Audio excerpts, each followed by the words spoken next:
Hey guys, this is Mark Rodriguez, Johnny Rodriguez, and you're watching another epic episode of VideoGameMasters. Now today, we're going to go real retro, talk about those classic fighting games, World Heroes 1 and World Heroes 2.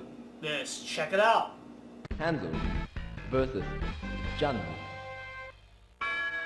Round 1, fight. World Heroes came out for the Neo Geo arcades and consoles in 1992 and was produced by ADK. The main story is the scientist named Doc Brown, yes, based on that, Doc Brown, made a time machine to see who the greatest fighter of all time was in a martial arts tournament. The tournament has 8 different fighters from different time periods, mostly based on real-life historical figures. Hanzo and Fuma are rival ninja characters, basically the Ryu and Ken of the game, and are both named after the legendary ninjas of the same name. Jane is a 15th century fencer out to seek someone strong enough to defeat her in combat and hopefully marry her someday. She's based on Joan of Arc. Jay Karn is a powerful Mongolian warrior who seeks to become a tyrant and is based on Genghis Khan. Dragon is the fastest fighter in the game and is so very obviously based on Bruce Lee. Muscle Power is a wrestler that's earned every heavyweight title there is and is based on the immortal Hulk Hogan. He did however lose the handlebar mustache in the sequels, I guess to avoid copyright from the WWE. Rasputin, unlike his namesake, wants to bring peace to the world even if he has to beat it out of everybody. Brocken is a cyborg from the future that can use all kinds of burning and electric attacks. Now, being a Neo Geo game, you only have 4 buttons to work with, and this game only uses 3 of those buttons. You have a punch button and a kick button, and you can do either light attacks or strong attacks depending how strongly you press the button. The third button is to grab and throw the opponent. You can choose to fight it out in either normal mode or deathmatch mode. Normal mode has to fight it out in best 2 out of 3 rounds with each character having their own stage. You also have 2 bonus rounds, one of them involves bashing a boulder into a sculpture, that takes skill, and the other one has you trying to break all the bowling jars without missing a single one. Deathmatch mode has to fight it out in wrestling rings full of dangerous hazards like fire, ropes made out of electricity, and walls lined with spikes. Some of them have slippery floors, making them more dangerous. Then there's Jane, where basically hers is a normal stage, but the loser gets their hair shaved off. The final boss is G. Gus, a liquid metal cyborg created by an evil organization, based on that other liquid metal cyborg created by an evil organization. Well, anyways, he challenges the winner of the tournament to a battle in which refusal would lead to him destroying the planet. G. Gus can turn into any of the other fighters in the game, but he does leave himself wide open for attack as he's doing the shape-shifting. Beat him to beat the game.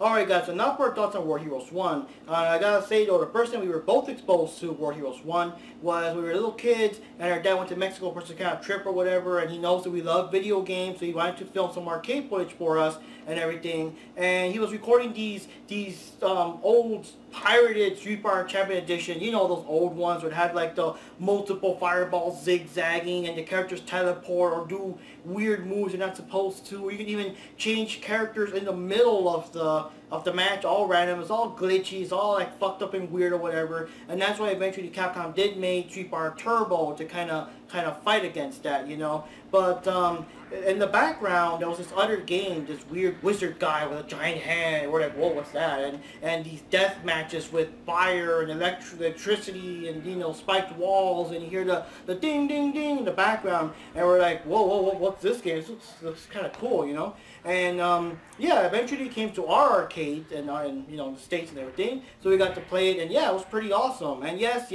basically speaking, the game is pretty much a Street Fighter ripoff back in the day when everyone had to make their version of it to kind of cash into the success. And yes, for the most part, Hanzo and Fuma were basically Ryu and Ken, and Brocken was kind of similar to Dawson with the stretching arms, but everybody else was still pretty much different, you know.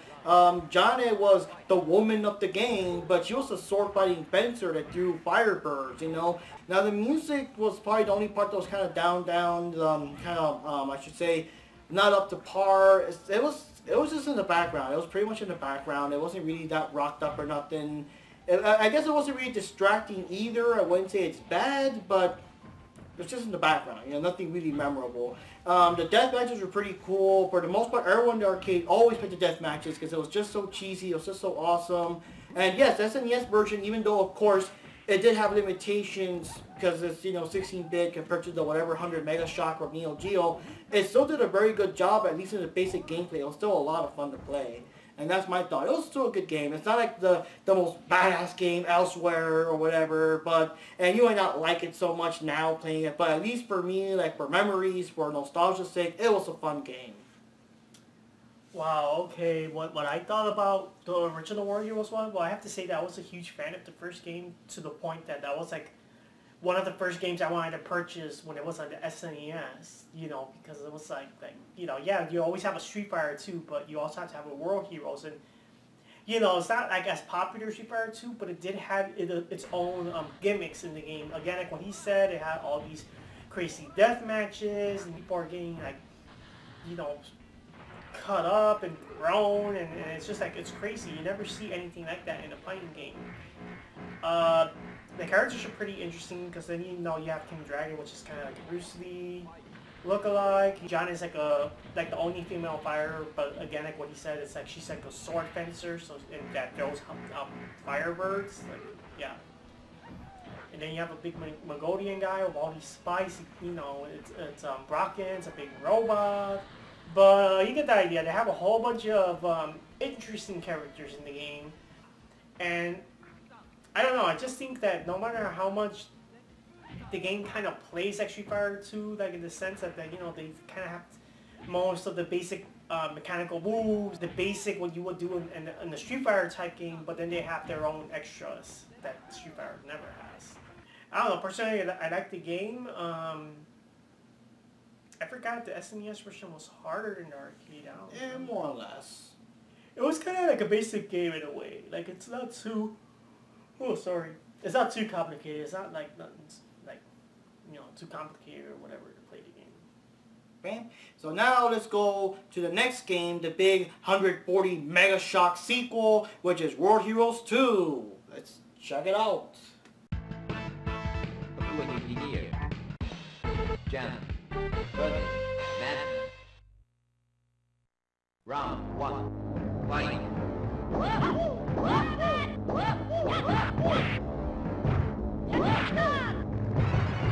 World Heroes 2 hit the arcades in Neo Geo in 1993 with faster gameplay and 6 new characters. It's also packing 146 megabits of power, which made it part of Neo Geo's 100 Mega Shock series.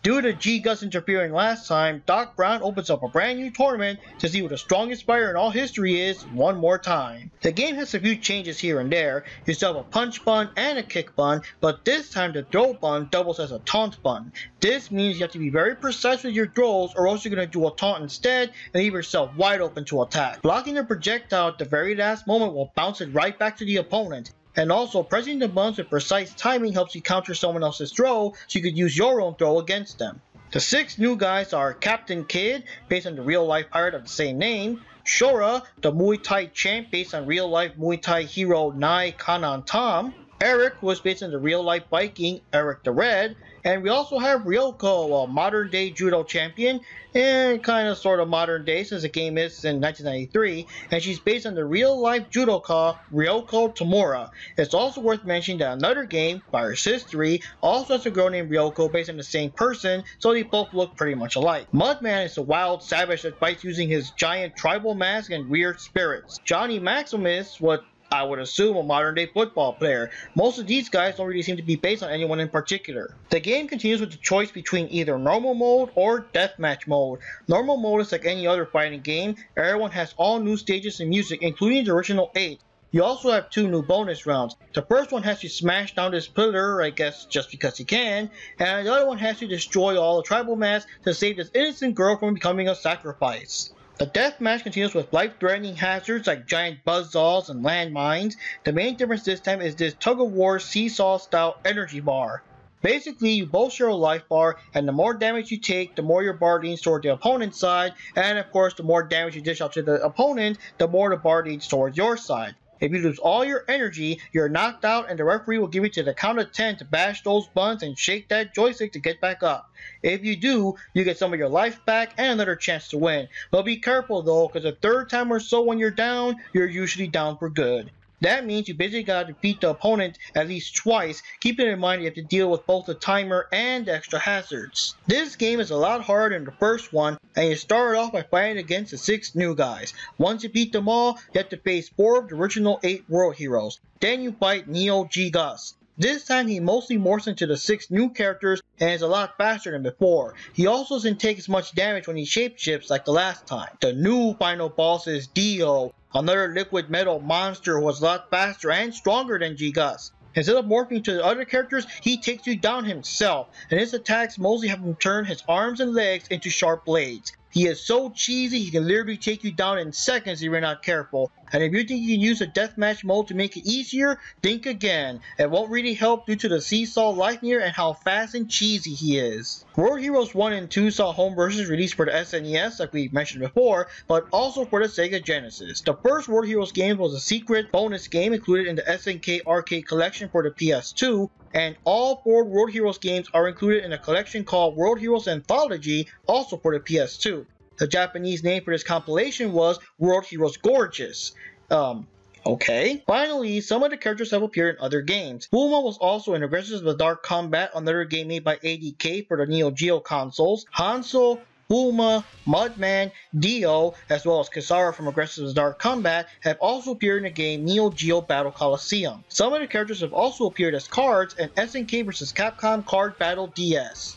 Alright, so now our thoughts on World Heroes 2, and yeah, as for the sequel, the most noticeable thing about the game is that it was a lot harder than the first one, and it was kind of weird how the way this one was set up is that you have to defeat the 6 new characters first, and then you fight some of the old guys, then of course you fight the bosses. But the game was very fucking hard, and basically speaking, I think the most annoying one to actually beat back in, I'm talking about back in the arcades though, when you actually have to put quarters in, was Captain Kidd. Captain Kidd was very fucking annoying to fight against. He was very cheesy, and the bad thing is that, well, you got no control. You know, you put in the coins, for example, or you put your quarter in there, like, hey, at least I can get past the first guy or something. But then if you put the quarter in, like, you're just starting the game, and right off the bat, the first match is Captain Kidd, you're like, oh, fuck, you know, there goes my quarter, you know? And yeah, that's what you gotta do. You gotta beat them and everything. And of course, they also get harder as it goes along, so if you fight against the 6 people, and by coincidence Captain Kidd is the last of the 6 people, well, it's going to be even harder. So that was kind of complicated. And even if you have the Neo Geo at home version, the Neo Geo version still gave you only 3 continues, so you still couldn't just play like you know, like a Super Nintendo or whatever that usually gives you unlimited continues, you know. Other than that, the game is pretty cool, good graphics, the characters got improved, you know, new moves, new backgrounds, new music. Because everything that Street Fighter 2 was still stuck, because back then Street Fighter 2 was still, oh, Street Fighter Champion Edition, Street Fighter Turbo, it's the same. But this game actually had 6 all new people, a new intro, you know, new music, new backgrounds for the old guys, new voice actors for the old guys. Like, it was just so different. So it really did feel like World Heroes 2 and not World Heroes the Supreme whatever or World Heroes Champion Edition and stuff like that. It's just kind of too bad that after part 2, then they started with the World Heroes Jet, World Heroes Perfect. You know, never actually had an official World Heroes 3, unfortunately. And the only other minor complaint about the game a little bit that the sequels did fix, in this game, the taunts button and the throw button are the same button, which is the C button for the Neo Geo, and that's the hard part. You have to be very, very sure that you're close enough to the opponent to do a throw, because if not, you're going to do a taunt instead, and yeah, that leaves you wide open. But other than that, it was a fun game. It was awesome. We spent hours at the arcades, and we actually bought our Neo Geo before the Neo Geo went down. I mean, we got World Heroes 2 cheap, because of course, it was old at the time, and we just played the hell out of that game. That was like our favorite game of the ones we had.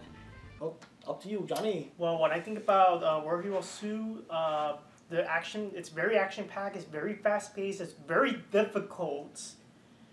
Especially if you go to the deathmatch, you might think you might, you know, win by cheating all the way to the top, but it makes the game actually a lot harder, because there's more traps in more places.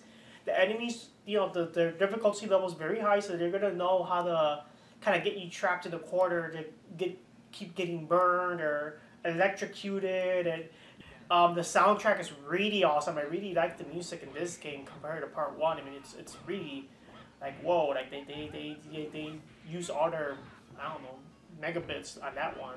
And I still like that Mudman, like jungle was do. Like it really goes well with his crazy persona. And then of course what I like about the game is that even though most of the old characters look the same, they still did little improvements here and there. They still like I guess brighten up the cutter paddle. They you know, move a lot faster. They seem to animate more fluid. It's like they kind of go with they seem to go well even with the newer characters. Like, you know how some games like Street Fighter, for example, you would have to do guys look really flashy, really badass, and the old Ryu can look really like outdated. But in this game, they somehow knew how to mix the old graphics with the new graphics, with the new backgrounds, the new soundtrack. One thing I do like about this game compared to the first one is that it's not just that the gameplay is faster, but you could actually do more combos. It's combo friendly, so you could do a whole bunch of combos here and there, which kind of leads to, I guess, well, you know, I don't want to ruin the surprise, but it leads to World Heroes Jet adding more crazy shit like that, and then like World Heroes Perfect actually adding like a super combo, you know, but that's like I'm talking like way ahead. But for World Heroes 2, in its time, the game was really good and it was really addicting. It's like the kind of game that you just want to go every day to the arcades just to play the game, even if you're not really that good at it. You just want to play the game. My only complaint is that I think they make the game way too hard. I don't know, they should have toned it down a bit, I guess, but I don't know, the Japanese competitors wouldn't like that. They like the games to be really hard and challenging, but you know, I guess for the less skills players, it would have been nice if the game was a little bit more easier to play. But yes, guys, so basically that's our thoughts on World Heroes 1 and 2. And yes, eventually we'll get to World Heroes Jet and World Heroes Perfect. And you know, our friend Brian from Nerd Turbo Idea has been waiting for a long time for us to cover World Heroes. And yes, this episode I want it to be that classic, good old school style, Mark and Johnny style, like how our first few episodes were. But maybe in the future episodes with World Heroes Jet and World Heroes Perfect, we'll probably invite Brian now or something like that. You know, we'll check that out. So anyways, guys, that's it for this episode of VideoGameMasters. Stay tuned for more episodes, more reviews of games new and old. And yeah, so thank you for watching. See you next time.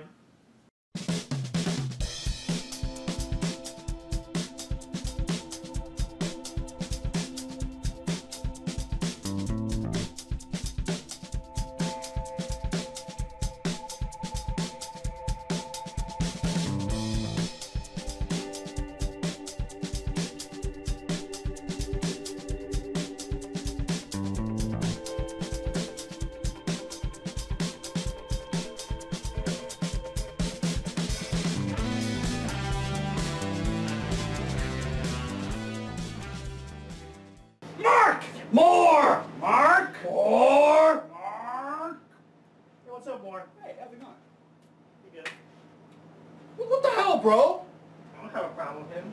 Yeah, he's cool, man. Yeah. Chill out, bro.